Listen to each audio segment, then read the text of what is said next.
Assalamualaikum warahmatullahi wabarakatuh. Alhamdulillah bertemu kembali pada pembelajaran PAI kali ini. Semoga kita semua sehat walafiat. Amin. Sebelum kita mulai belajar, bagi Anda yang berkenan dengan video pembelajaran ini dalam bentuk file PowerPoint yang difasilitasi dengan hyperlink, animasi, dan diedit dengan data Anda, silakan chat di WA ini. Anda akan mendapatkannya secara gratis. Namun, jika Anda ingin mengganti jasa pembelajaran PPT-nya, silakan donasi dan infakkan seikhlasnya untuk orang-orang tidak mampu ke Norek berikut. Pertama, Pondok Sedekah Indonesia, Bank Syariah Mandiri, Cabang Kabupaten Kota Baru, Kalimantan Selatan. Infak Anda 100% buat mereka. Atau donasi dan infakkan subscribe, like, comment, and share Anda melalui video ini. Tonton video ini sampai habis sehingga Anda benar-benar memahami materinya.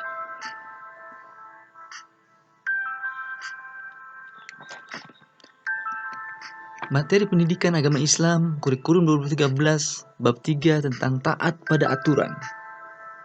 Mari kita mulai belajar. Daftar isi, kompetensi dasar, indikator, persepsi, isi materi, dan evaluasi. Kompetensi dasar, terbiasa membaca Al-Quran dengan meyakini bahwa taat pada aturan sebagai perintah agama. 2. Bersikap taat pada aturan sebagai implementasi dari pemahaman Quran An-Nisa ayat 59 dan hadis yang terkait.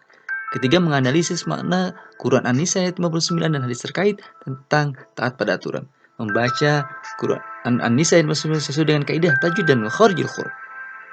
Mendemonstrasikan hafalan Quran An-Nisa ayat 59 dengan fasih dan lancar. Indikator, terbiasa membaca Al-Quran dengan meyakini bahwa taat pada aturan sebagai perintah agama. 2. Bersikap taat aturan sebagai implementasi dari pemahaman Quran An-Nisa ayat 59 dan hadis yang terkait. 3. Membaca Quran An-Nisa ayat 59 sesuai dengan kaidah tajwid dan makharijul huruf. 4. Menyebutkan arti Quran An-Nisa ayat 59. Yang kelima, menjelaskan makna isi Quran An-Nisa ayat 59 dengan kaidah tajwid dan makharijul huruf. Yang keenam, mendemonstrasikan hafalan Quran An-Nisa ayat 59 sesuai dengan kaidah tajwid dan makharijul huruf. Yang ketujuh, menampilkan contoh perilaku taat pada aturan berdasarkan Quran An-Nisa ayat 59. Persepsi pertama, amati dan jelaskan makna gambar di samping dan kaitkan dengan tema materi. Ada siswa yang sholat dan ada siswa yang datang tepat waktu. Persepsi kedua, kritisi gambar di samping dan berikan tanggapanmu. 1. Sejauh mana kamu mengetahui tentang tata tertib di sekolahmu? 2. Apa relevansinya antara aturan yang dibuat dengan kondisi di lapangan? Ketiga, bagaimana dengan dampak yang terjadi apabila aturan itu tidak dilaksanakan? Keempat, bagaimana dampak yang terjadi apabila aturan itu ditaati? Persepsi ketiga, kritisi perilaku sosial berikut ini dari beberapa sudut pandang. Contoh dari sisi agama, sosial, budaya, dan sebagainya. 1.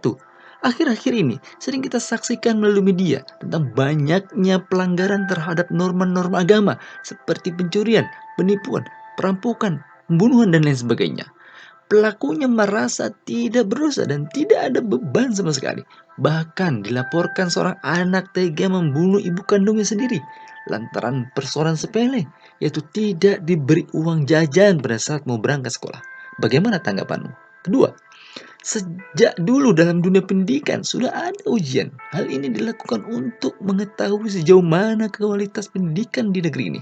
Ironisnya, setiap kegiatan ujian nasional berlangsung, terjadi perilaku negatif seperti bocornya soal, saling menyontek, dan tipu daya lainnya yang menjadikan kualitas pendidikan menjadi dipertanyakan. Semangat pada tata aturan sudah mulai mengikis. Bagaimana tanggapanmu? A. Pentingnya taat kepada aturan. Taat memiliki arti tunduk kepada Allah, pemerintah, dan sebagainya. Tidak berlaku curang dan atau setia. Aturan adalah tindakan atau perbuatan yang harus dijalankan. Taat pada aturan adalah sikap tunduk kepada tindakan atau perbuatan yang telah dibuat baik oleh Allah SWT, Nabi, pemimpin, atau yang lainnya. Di sekolah terdapat aturan, di rumah terdapat aturan, Di lingkungan masyarakat terdapat aturan. Di mana saja kita berada pasti ada aturannya. Aturan dibuat tentu saja dengan maksud agar terjadi ketertiban dan ketentraman. Mustahil aturan dibuat tanpa ada tujuan. Oleh karena itu, wajib hukumnya kita menaati aturan yang berlaku. Aturan yang paling tinggi adalah aturan yang dibuat oleh Allah Subhanahu wa taala. Terdapat pada Al-Quran. Sementara di bawahnya ada aturan yang dibuat oleh Nabi Muhammad SAW yang disebut sunnah atau hadis. Di bawahnya lagi ada aturan yang dibuat oleh pemimpin, baik pemimpin pemerintah pusat sampai daerah maupun pemimpin yang lain, termasuk pemimpin keluarga. Peranan pemimpin sangatlah penting. Sebuah institusi dari kecil sampai pada suatu negara sebagai institusi terbesar tidak akan tercapai kestabilannya tanpa ada pemimpin, tanpa adanya seorang pemimpin dalam sebuah negara. Tentulah negara tersebut akan menjadi lemah dan mudah terombang-ambing oleh kekuatan luar. Oleh karena itu, Islam memerintahkan umatnya untuk taat kepada pemimpin, karena dengan ketaatan rakyat kepada pemimpin selama tidak maksiat akan tercipta keamanan dan ketertiban serta kemakmuran. Sebagaimana firman Allah Subhanahu wa taala dalam Quran An-Nisa ayat 59 yang artinya, wahai orang-orang yang beriman, taatilah Allah dan taatilah Rasul Muhammad dan ulil amri pemegang kekuasaan di antara kamu. Kemudian jika kamu berbeda pendapat tentang sesuatu, maka kembalikanlah kepada Allah Al-Quran dan Rasul sunnahnya. Jika kamu beriman kepada Allah dan hari kemudian, yang demikian itu lebih utama bagimu dan lebih baik akibatnya. B. Arti kata kalimat ayat. Silakan Anda pelajari, pahami setiap kata dan artinya pada slide berikut ini.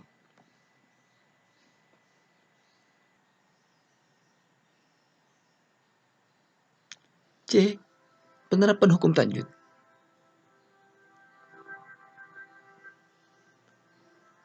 Silakan Anda pahami ya, kalimat, ada hukum tajwid dan alasan pada tabel berikut ini. D. Asbabun nuzul. Asbabun nuzul atau sebab turunnya ayat ini menurut Ibnu Abbas adalah berkenaan dengan Abdullah bin Huzaifah bin Qais As-Samhi ketika Rasulullah SAW mengangkatnya menjadi pemimpin dalam syariah, yaitu perang yang tidak diikuti oleh Rasulullah SAW. As-Sa'di berpendapat bahwa ayat ini turun berkenaan dengan Amr bin Yasir dan Khalid bin Walid ketika keduanya diangkat oleh Rasulullah SAW sebagai pemimpin dalam syariah. Quran An-Nisa ayat 59 memerintahkan kepada kita untuk menaati perintah Allah, perintah Rasulullah, dan ulil amri. Tentang pengertian ulil amri, di bawah ini ada beberapa pendapat. Pendapat para ulama.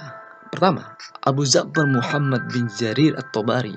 Arti ulil amri adalah umara, ahlul ilmi wal fikih. Mereka yang memiliki ilmu dan pengetahuan akan fikih. Sebagaimana ulama yang lain berpendapat bahwa sahabat-sahabat Rasulullah SAW itulah yang dimaksud dengan ulil amri.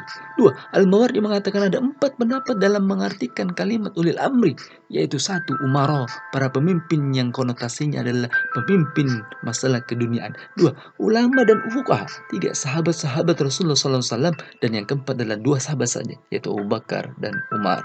3. Ahmad Al-Mustafa Al-Maghari mengatakan bahwa ulil amri itu adalah umara, ahli hikmah, ulama, pemimpin pasukan dan seluruh pemimpin lainnya. Kita memang diperintahkan oleh Allah SWT untuk taat kepada ulil amri, apapun pendapat kita pilih tentang makna ulil amri. Namun, perlu diperhatikan bahwa perintah taat kepada ulil amri tidak digandengkan dengan kata taat, sebagaimana kata taat yang digandengkan dengan Allah SWT dan Rasulnya. Quraisy mengatakan, orang mufassir Indonesia mengatakan, kita memang diperintah oleh Allah SWT untuk taat kepada ulil amri, apapun pendapat yang kita pilih tentang makna ulil amri. Namun perlu diperhatikan bahwa perintah taat kepada ulil amri tidak digandengkan dengan kata taat sebagaimana kata taat yang digandengkan dengan Allah SWT dan Rasulnya. Lebih lanjut, Rasulullah SAW menegaskan dalam hadis berikut ini, yang artinya dari Abi Abdurrahman dari Ali radhiyallahu anhu, sesungguhnya Rasulullah SAW tidak boleh taat terhadap perintah bermaksud kepada Allah.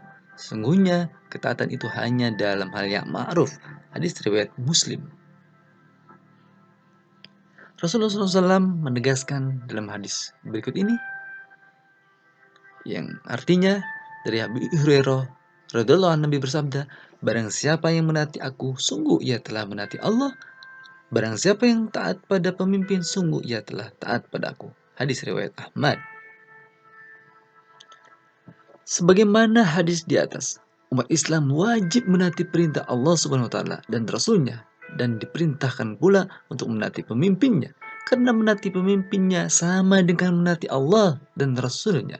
Tentu saja apabila pemimpinnya memerintahkan kepada hal-hal yang baik, apabila pemimpin tersebut mengajak kepada kemungkaran, wajib hukumnya untuk menolak. 1. Apa yang kamu simpulkan dari gambar di samping? 2. Apa hubungannya antara imam dan makmum? 3. Apa akibatnya kalau makmum tidak mengikuti imam? Keempat, apa akibatnya kalau imam melakukan kesalahan?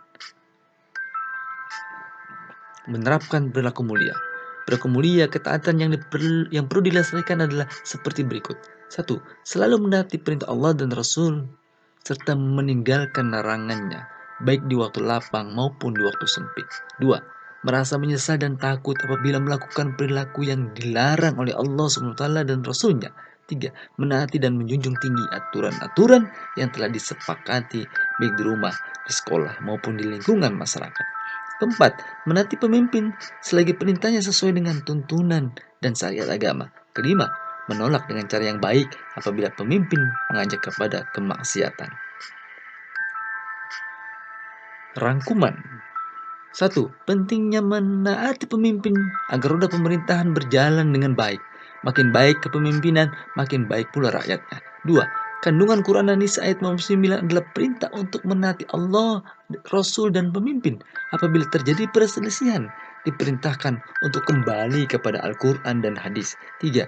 Kewajiban menaati Allah dan Rasul adalah kewajiban mutlak yang tidak bisa ditawar. Dalam situasi apapun, ketaatan itu harus tetap dilakukan. Sedangkan ketaatan kepada ulil amri, pemimpin, adalah ketaatan bersifat non-absolut, artinya bersifat situasional. Yaitu jika memerintahkan yang baik, maka wajib menaatinya. Namun jika perintahnya adalah kemaksiatan kepada Allah SWT dan Rasulnya, maka wajib menolaknya dengan baik. Evaluasi. Uji coba pemahaman, jawablah pertanyaan-pertanyaan berikut dengan jelas. 1. Mengapa manusia perlu aturan? 2. Apa jadinya kalau dalam kehidupan ini tidak ada aturan? 3. Bagaimana pendapatmu jika ada pemimpin yang membuat kebijakan tetapi ia sendiri tidak menjalankan? 4. Bagaimana menurut kalian? Ada seseorang yang hanya taat kepada Allah tapi tidak menaati Rasul? 5. Bagaimana sikap kalian terhadap pemimpin yang tidak adil?